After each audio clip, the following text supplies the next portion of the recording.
Good afternoon, everyone. Welcome to this wonderful webinar of Measuring Your Employer Brand. With me, your host, Yves Pilet. I would like to talk to you about how to measure your employer brand. It's a pretty impressive and difficult subject, but we'll start off easy. So trust me, just hang in there. Today, we're going to talk about several elements. The first one is about the foundation of data-driven employer brand management, the specialty I help numerous clients with. The second one is the indication of how to use data regarding your employer brand, why it should be a focus or within your employer branding strategy, but it shouldn't be your sole focus. The third one is about KPIs, the difference between recruitment marketing KPIs and employer branding management KPIs. And fourth up is the holy grail everyone within this field is looking for, the KPIs that matter the most when it comes to your employer brand.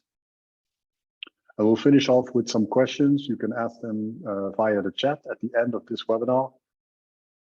So let's get started. I hope you're just as excited as I am. Let's start off with a basic introduction, just to get you a little bit more acquainted with the subject. And you've probably failed at measuring your employer brand. And trust me, it's not really your fault. It's a really difficult aspect of how you should measure your employer brand.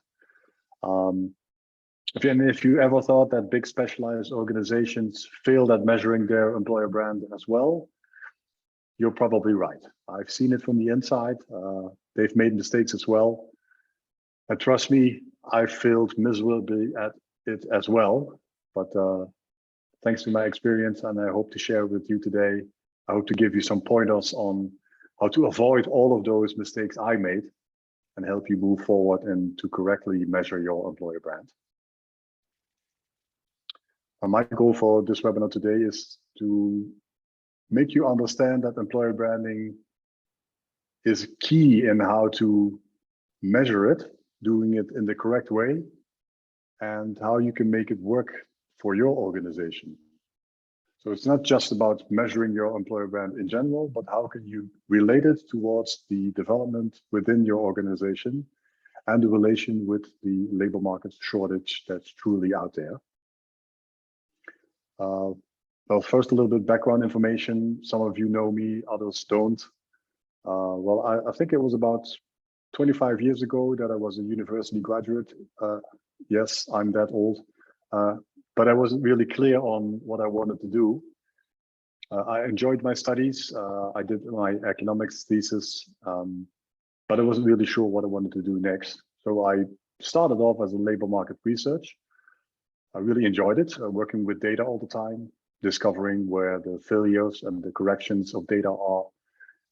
And my work as a quantitative economist really helped me see how data can be used in the correct manner, but also what the failure of data is and how organizations use data in the right and in the wrong manner. And next up, I got really acquainted with marketing communications. I worked together with my dad. We had an agency in marketing and communications. Based on my data-driven approach, he was the one who developed creative concepts. And based on that approach, we were able to help companies move forward in order to really point out where they should focus on and use the right channels and the right creative concept in order to reach their target audience. But obviously, I wanted to make a next step. And during that process, I stumbled upon the theme of employer branding, which was around the early 2000s. I read some things about employer branding in the company I was working for at that time. We also did some research and developed a creative concept related towards employer branding. And I got really interested because it was a field where marketing communications and HR and labor market really got combined. And the more I dove into the subject, the less I found out that there weren't really specific experts in the field. It was really a new field that was starting to develop, and this was around 15 to 20 years ago. So it really got me going to say, well, I wanted to put some time into really understanding what employer branding was about, because it was something totally different than corporate branding or product branding. And I put in the time and the effort, and I put in a lot of time and effort. I started to develop my own methodology, which took a lot of work. It was a data-driven approach, which I still use today, and I keep on developing and increasing and making it better each and every day. I also wrote a book about it. And I use this methodology in order to help clients around the globe. Some of them are really big global corporates. And it's about a data-driven approach in how to discover what you stand for as an employer brand. How can you build your employer branding strategy? How can you relate it towards your communications? And how can you measure the progress, which is the topic of the employer branding webinar today. In short, you could say, well, I finally figured out what I wanted to do. Coming from a university graduate who didn't really know what he wanted to do, I know that I was born to do one thing, being active as an employer branding expert. And I really enjoy it. I really love sharing my knowledge, really help moving clients forward.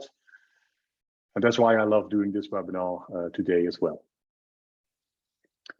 This is an example of one of the clients I worked for, and I still work for. It's called Terumo. It's a global pharmaceutical company. It's active around the world. I worked for its EMA department, and in Europe, it's basically around 1,300 people, and they needed help developing their employer value proposition. So I helped them start doing it, and they use that EVP in order to create a creative line and use it for internal and external communications. I did a similar assignment for SABIC Europe. We worked together with the global headquarters in Saudi Arabia. We primarily worked for the European department. It was a huge company which had some specific demands regarding their employer brand, but it will help me and the client move forward in how to set up their employer branding strategy and roll it out within all of Europe and the rest of the world.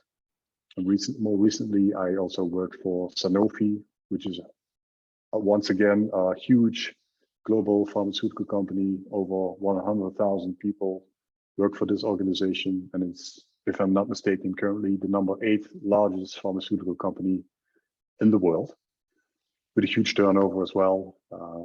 They don't go all into my bank account, which is fine by me, but I really help them enjoy moving forward in order to raise their level of maturity regarding employer branding.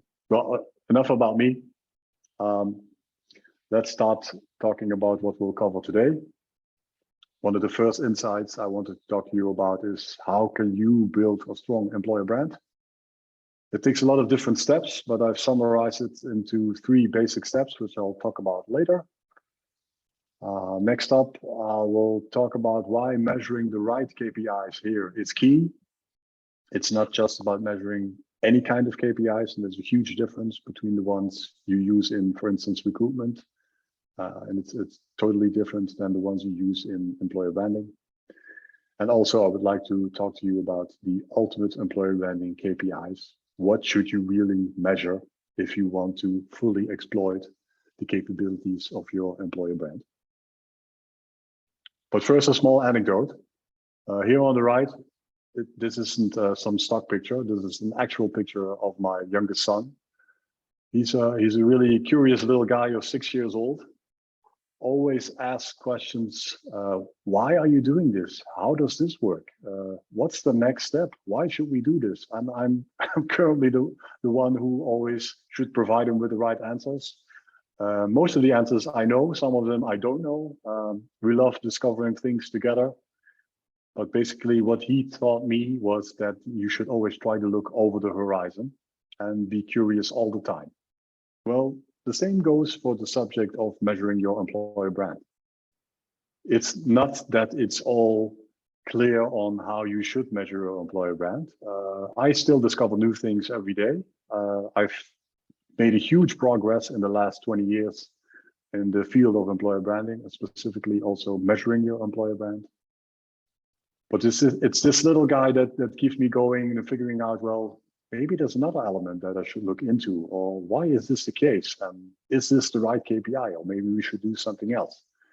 The key here is something he taught me was you should be curious all the time and try to look over the horizon, specifically if you're working on that field of measuring your employer brand. Okay, next up, let's talk about the foundation of employer branding. There's a huge problem. Almost each company in the world is facing this. We all need the right people in order to make our organization strategy succeed. And it's hard to find the right people because most of them already have a job. At the same time, a lot of these jobs are changing. The specific skills are changing. We need different kinds of people. So in order to attract and retain the right people, we as employers have a job to do, because we know that there's a total disruption going on. The labor market today is very different from the last 20 years and is going to be changing in the next 10 to 20 years as well. There's one thing that's going to be stable in the next 2 decades. It's that it's going to be a structural shortage of labor.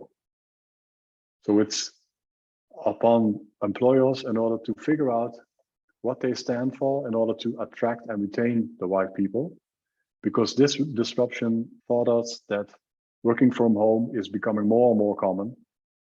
And we see a speed up transition of hard to soft. And this means that people are looking for other things in work besides their work. They also have a life besides it.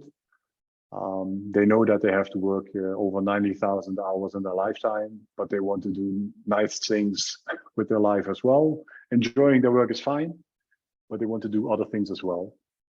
For instance, figuring out what your son is going to ask you next time you talk to him.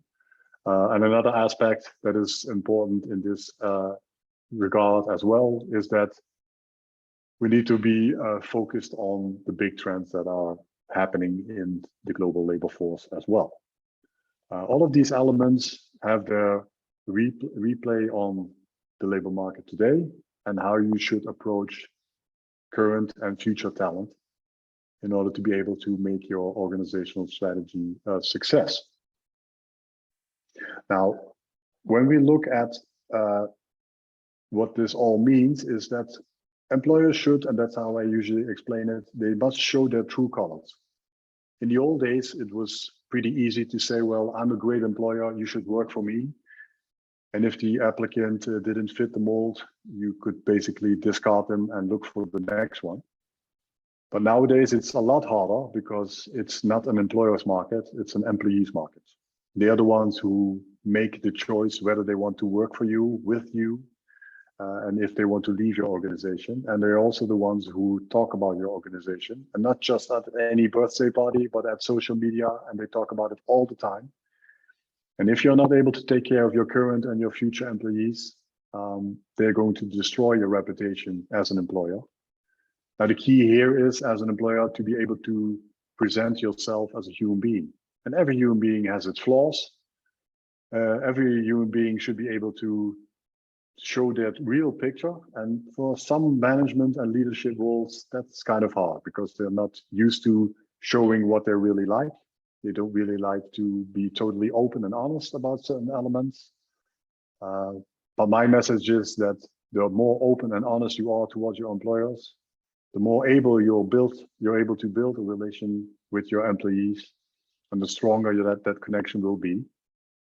And in that way, you can build an authentic image of your organization as an employer. The key here is to, I call it capturing your essence. And in employer branding, we call this the employer value proposition. It's a huge process. I love helping organizations discovering what their employer value proposition is about.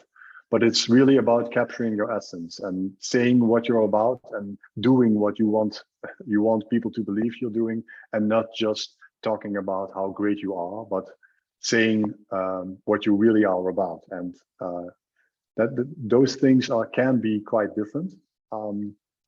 It's really about being honest and being authentic about the message you want to get across. I've developed an employer branding methodology for this. I call it the blueprint methodology. As I explained, I use this to help all kinds of organizations move forward.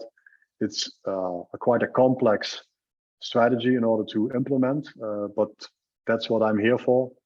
I've used this in the last 20 years, and it never gets old. It never gets old. But it basically comes down to 3 steps. And the first step is you define who you are as an employer. Based on that definition, you are going to communicate internally and externally why you believe you stand for these principles as an employer. And next up, you're going to measure the progress. Now, when we give a short overview of who you are as an employer, it's important to remember that you should reach the right specific target groups and build personas in order to be able to say, well, these are the people we want to attract. You should be able to formulate your employer value proposition. This is based on what you as an employer want to stand for, based on what your employees believe and how your image is perceived, but it depends on how you separate yourself from the competition, or what your brand architecture looks like, or the target group analysis I talked about earlier. And all of these elements are captured in your so-called employer branding strategy, in which you also explain on which KPIs you're going to focus and how you're going to use these KPIs in order to present yourself in an authentic way in the next 2 to 3 years. That's something that should be really captured in your employer branding strategy. Now, as soon as you've formulated your employer branding strategy, you can start communicating it. And communication usually starts with the development of a creative concept, which is a metaphor for the message you want to get across. All of the different communications you're going to use internally and externally should be part of one creative concept. But a creative concept and its communication means as such isn't enough. The really true element that can make the difference is the right leadership behavior. So if you are an ambitious and open company, but your leaders aren't, you can never get that right message across. You need to be able to change maybe your leadership behavior, and it might require a cultural change within in order to be authentic about the message you want to get across to your employees and future employees. A process as such, and it never ends, but it's a really interesting aspect in order to see, are people able to make the transition from being a top-down manager or being able to communicate on equal levels and really be able to see the other human in the employees they are working with, and not just see them as another, let's say, element within the organization that can reach their organizational strategy. Okay, well, now we'll get to the element of measuring, the third major part of any employer branding strategy and the blueprint roadmap. And when you look at measuring, the funny thing is that when you look at strengths in the field of employer branding, the focus before the year 2005 basically was on communications. It was about communication as extensively as possible, and usually the different communication means that were presented and the creative concept that was related towards it was built on the perceived image that any employer wanted to bring forward. Now, a lot of elements and the structure of the labor market as such changed, that currently the focus is much more on the first step. So most organizations understand that they need to formulate an employer branding strategy, which should be based on their employer value proposition. They can't just start with their communications means, but they really need to define what they stand for. And if you know what your employer value proposition is, and if you're able to formulate it in the correct manner in your strategy, you're able to formulate your communication means as well. But what's gaining traction and will becoming more and more important in the next 10 to 15 years is, are you able to measure your employer brand correctly? And how are you going to use available data? And do you have the data in order to measure the progress of your employer branding, because it's not a project you can do one time. It's a continuous process, as I will explain a little bit later in this webinar as well. Next up is data. Data as such is interesting, at least to most people. To me, it is. But there are a lot of different margins around data. This data doesn't tell you anything. To me, it's a solid foundation if you want to talk to each other, to say, well, this is what the data tells us. This is the margin around the data. It's not something which is my opinion or your opinion. It should be a representative, let's say, amount of data that really tells you the truth about what you want to move forward, but you also have to understand the different margins around the data. But the difficulty here is that you shouldn't fall into what I call the spreadsheet manager trap, is that you just solely focus on data. Because if you collect data and say, well, the data tells us this is the reason why we should make this decision, we should go left because the data tells us to, that's not always the case. You should always try and remember, specifically if we're talking about the element of employer branding, that we're talking about people. And capturing people in data is something that is very hard and isn't always fully capable, because we're talking about people's feelings as well. People have a life. They want to do different things within their life. And it's not just about data. There's so much more in life than data. But it's a nice foundation to start from. But don't just focus on what data tells you. The key here is to collect the right data, analyze it, interpret what the data means, and make sure that you give the right consult based on the data you've collected. And then keep in mind that it's not just about the data, but it's also about feelings and things that are proper to do, and take into account that you also have to set an example, specifically if you're a leader within an organization, and you shouldn't just be focused on data as such. Now, in the past, when I talked about employer branding and measuring employer branding, and I did this for several companies, they wanted to know how the employer brand was evolving. I presented them with an overview of that basically looks like this: a lot of data with a lot of graphs, talked about total clicks, impressions, average CTR. But trust me, that's not the way you want to go. It's not the way to do it. Maybe the primary reason is that people don't really understand what this is. If you're a data scientist, everybody understands what this means. But if you're a CEO or if you're a top manager, you're not really into these kind of data. There's a different approach that really works when you're talking to management, when you want to convince them in order to strengthen your employer brand. And that's basically like this. You have to collect the right amount of data to say, well, this is what I found. Explain to them what it means. And then based on that explanation, give them a recommendation. I would do this and this and this based on the data, and let them take the decision.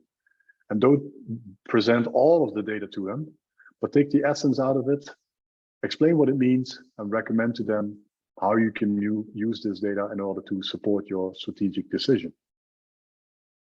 Now, talking about KPIs, when we talk about measuring your employer brand, it's important to know that there's a difference between the internal and the external employer brand. You can see them at the axis here. On the horizontal axis, you can see the internal brand.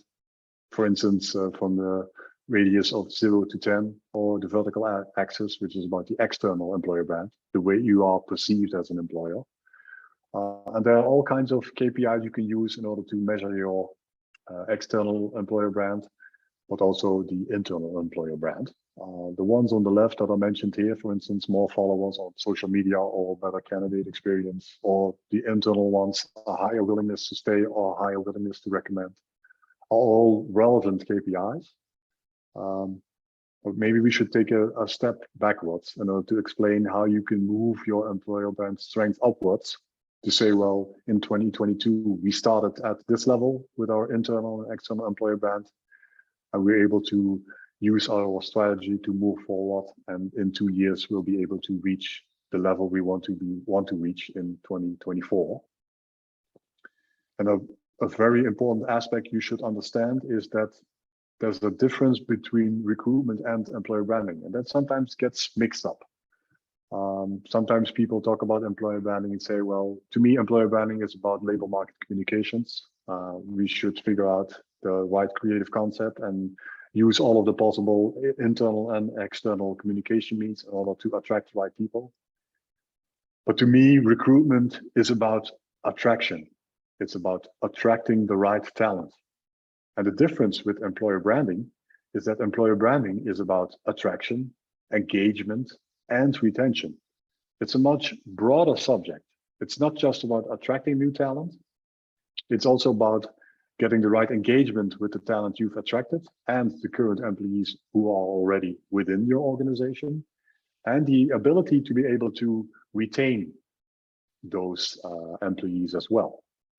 Now, when there's a difference between these two elements, recruitment and employer branding, there's also a difference in KPIs. Recruitment is, for instance, much more about cost per hire, and employer branding is a lot more about quality per hire. Cost per hire is much more focused on the cost of investment. How much money does it take in order to reach such and such? And employer branding is much more about the return on investment on the money you put into attracting the right people, but being able to engage and retain them as well. Now, when we talk about the cost per hire, this is a very important indicator for your, let's say, marketing efficiencies. Are you able to communicate to the right content, to the right challenge, and the right target group? If you are able to do that, that's great. You're able to reach the target group you want to reach, and you're able to attract the right people you want to attract. But that doesn't mean that these people really fit your company culture. That maybe you can attract the best possible talent, but you can never get them engaged and retained to your talent. So is it important to focus on your cost per hire? In my opinion, not that much. Because recruitment marketing allows you to monitor your media of campaigns, and it shows the conversion of applications to your new employees. If we look at an overview, you can talk about labor market communications. They go through the candidate experience, and it shows you a certain conversion rate via your ATS. And this is able to measure what your cost per hire is, because you're able to see, well, okay, we've invested this much money into the media outside. We were able to get a conversion rate of these employees. This shows us how much the cost per hire of these new employees are. But when you talk about employer branding, you should also care about getting the right quality and the right result. It's not just about attracting new talent. It's also about engaging and retaining with that talent. So which campaigns should provide us with the best new employees? And best new employees are the ones that also stay with your organization and connect with your company culture and provide the best possible return of margin. Now, you shouldn't look at recruitment marketing as such. You should focus on something totally different. But what should that possible element be? How should you measure your employer brand? Well, to a lot of people, and to me as well, this is the holy grail of employer branding, measuring your return on investment of your employer brand.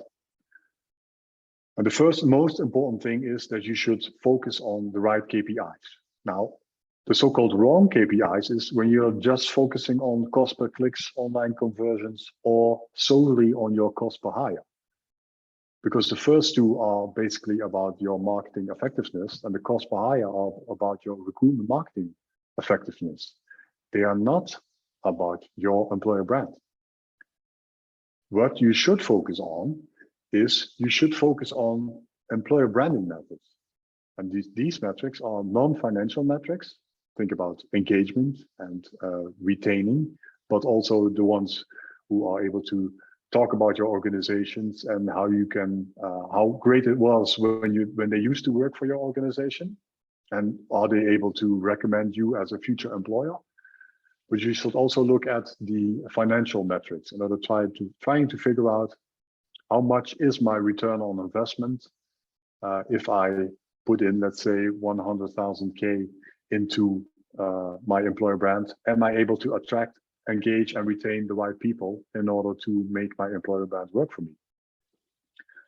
Now, one of the aspects that is just as important as the non-financial metrics and financial metrics is leadership behavior. If leadership doesn't understand that employer branding is key, and they solely focus on recreating the largest possible turnover or the largest possible profits, but don't understand that they need the right people to do it, and talk about employer branding as something HR should look at, or communications within a different department should look at, employer branding is not really going to work. They are the sole representative of the employer branding strategy, and they should really embrace the subject. They are the ones who make the strategic decisions in the end, because they're also the ones who say, well, what kind of money are we going to put into the development of our employer branding strategy? And if your highest leadership within your organization doesn't support your employer branding strategy, in my opinion, you're lost. You shouldn't really start with employer branding as such. But let's figure out a way to convince them in order to say, well, if you want to work, make employer branding work for you, you should focus on the quality of your workforce. That's something that always is very interesting to them as well. And it's not just about attraction, but it's about the level of engagement and the basic performance of your workforce and your ability to retain that specific workforce. But you should also really look into the evaluation of expectations and the experience of your employer brand, as well as the right content and the media mix. So what does this really look like? When we look at the overview of labor market communications, all the way up until the better quality and result as a company and the right people that are needed in order to be successful, you should be able to manage the right expectations of your employer brand. So when you talk about your employer brand and your perceived image as an employer, it should really be closely related towards your identity. If you say you are ambitious, you have to be ambitious. If you say you are a fantastic organization to work for, you should be able to work for a fantastic organization. Otherwise, your story isn't credible. You should do the same when you try to realize employer brand expectations in the candidate experience. As soon as people start to apply for jobs at your organization, and once they say, well, I want to work for this organization, your onboarding should be as strongly as well as your employment experience in order to build your engagement and your retention. Now you have to figure out how to really support the overall strength of your employer brand in the long term, because that really depends on the element of employer brand and employment experience. And employment experience is basically the reason why they work for your organization or not. All of the steps before, the onboarding, the conversion, the candidate experience, the labor market communications, is basically a funnel up until the point where they really start looking for you, and not the first 2 or 3 weeks, but after a while, after 6 months or 100 days. You really get to feel that this employee fits your organization or not, and they are totally and still very enthusiastic to work for your organization, or they were able to get into your organization, but they don't really truly feel engaged. Sometimes it's the fault of the employee. They say, well, I'm just happy to be here, but I'm already looking for my next job. But sometimes it's really a part of the leadership behavior as well. If you're not able to truly appreciate your employees, they get disconnected, even if they really truly fit your company culture, and they will leave your organization as well. And in that case, better result in a financial sense is pretty hard to attain. But leading organizations as such are increasingly developing a specific set of employer branding metrics to measure, one, the consistency in which your EVP is delivered, and using surveys in order to see, well, what do these new employees who are attracted for our organization, how do they experience our labor market communications? How do they experience our candidate journey? Is it something that really fits and really is associated what they retrieve when they talk to one of our recruiters? And is our onboarding process consistent with what we are trying to communicate through our labor market communications and our candidate experience? It's something you can figure out with a survey among new employees. Another element is that you should try and figure out the link between your employment experience, what your hiring manager thinks, and how satisfied your employees are.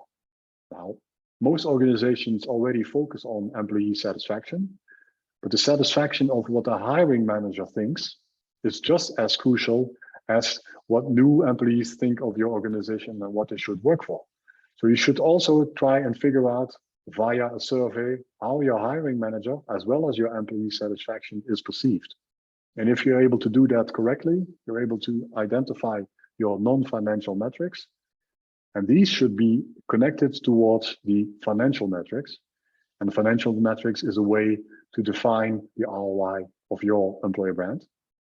If you're able to do that, you're able to define what your specific costs are of your employer brand and your revenues of your employer brand, which is basically the quality of hire and the level of attainment you're able to reach, expressed in euros. And if you do that correctly, you should be able to calculate the employer brand net present value in the next 4 to 5 years, depending on the different scenarios you take and your willingness to stick to that specific scenario. Okay, so in short, the goal should be to able to capture the non-financial metrics and financial metrics in order to attain the best possible employer brand strength. But none of this works if you can't show the right leadership behavior. If you don't really appreciate your employees, you will never be able to fully use the extent of the non-financial metrics and financial metrics you're able to attain as an organization. But if you are, you should be able to attain a better quality of hire and not just focus on the cost of hire, but a better quality of hire and a better amount of talent, create a higher level of employee engagement, and as a result, focus on the total financial ROI of your employer brand. Now, this is not something you can do within a week. It takes a continuous amount of time. You should be able to focus on the 3 basic steps: define who you are as an employer, use the right communications, show the right leadership behavior, and measure the progress. And you should be able to analyze, advise, and adapt. And that's something you should do continuously. It's not something you should do one time. You should do all the time. Specifically, if you look at the labor market developments that are taking place today and in the next 2 decades. And the key here is to start being consistent in each link of your employer brand. So when you talk about labor market communications, it should be the right content via the right channels to the right target groups in order to reach your organizational strategy. When you talk about your candidate experience, it should be an enhancement of your strong external employer brand. So when you say you are ambitious, you should also perceive to be ambitious when people are applying for a job. Recruiters should act in the same way. Your career site should be developed in a similar way.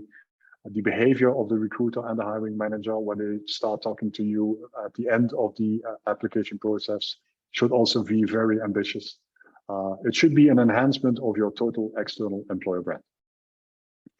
In the end, you should be able to select and hire the best possible talent that fits your EVP, that fits your employer branding value proposition.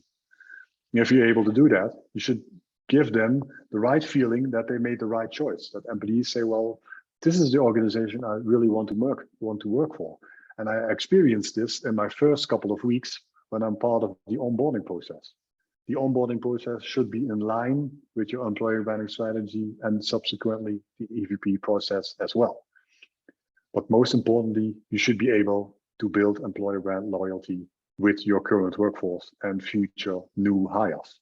There should be an increase of level of engagement. You can use all kinds of tools, for instance, the tool of Ambassify or other tools, but the most important one is that you should be able to create a credible leadership behavior. If you're able to do that, you should be able to create higher levels of engagement and advocacy as well. And as a result, you'll be able to attain the holy grail as well, which is something we all want: get better financial performance and do that in an authentic way. So strong employer brands, in short, is building a strong reputation as an employer, being able to attract and retain the right quality of talent, not just the right amount of talent, creating higher levels of engagement, and as a result, creating better financial performance. And all of this isn't possible if you don't show the right leadership behavior. In conclusion, because we only have a few minutes left today in this webinar, my advice to you would be, don't make the same mistakes. Think about following a roadmap, defining who you are as an employer, communicate this in the right way, and measure your progress. If you are able to do that in the right manner, you should be able to build a stronger employer brand. Now, don't forget that recruitment marketing metrics are something totally different than employer branding metrics. It's not just about attraction. It's about attraction, engagement, and retaining the right talent. And you should use different surveys to better understand the overall satisfaction of your new employees, your hiring manager, and your current workforce, and discover whether or not they are aligned with your EVP or not. And if you're able to do that, you should be able to focus on developing a set of employer branding metrics, and that you should continuously track, not just once, but do that all of the time. Use, for instance, your new hire surveys once every half year or once every year. Use your employee satisfaction surveys once a year or once every 2 years, and ask hiring managers to fill out a short survey, let's say each quarter or each half of the year. So you're able to track the progress and in order to improve which elements should be improved or which are already up to your satisfaction or not. In short, try to focus on the long-term goals. Something that is very difficult because we always want result the next day, but it's about discovering what your long-term goals are in order to reach them. And it's not just about getting the next biggest dollar tomorrow, but being able to attract, engage and retain the right talent in order to make your organizational strategy work for the next 2, 3, 4, or even more years into the future. If you're able to do that, you're able to reach higher levels of engagement and finally be able to reach a higher level of financial performance. And don't forget, just like my son, try to look over the horizon. Stay curious. Try to figure out what you really want to know. Try to get to more information about employer branding, about your metrics. And if you need help, just ask me any questions, drop me a line or connect via LinkedIn as well. But maybe if you have any questions right now, you can ask them via the chat. If you don't, that's fine as well. Maybe you'll have to take it all in as such. But let's take 1 or 2 minutes of your time to see whether you have questions right now. Otherwise, you can always ask them later.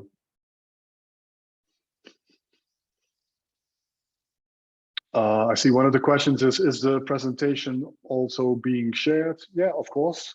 Afterwards, I'll ask Ambassify, the partners and friends at Ambassify I'm happy to work with, that they can share the presentation. I will send it to them, and each of the participants today will receive the presentation as well. So yes, you will receive the presentation. Let's see if there are any other questions out there.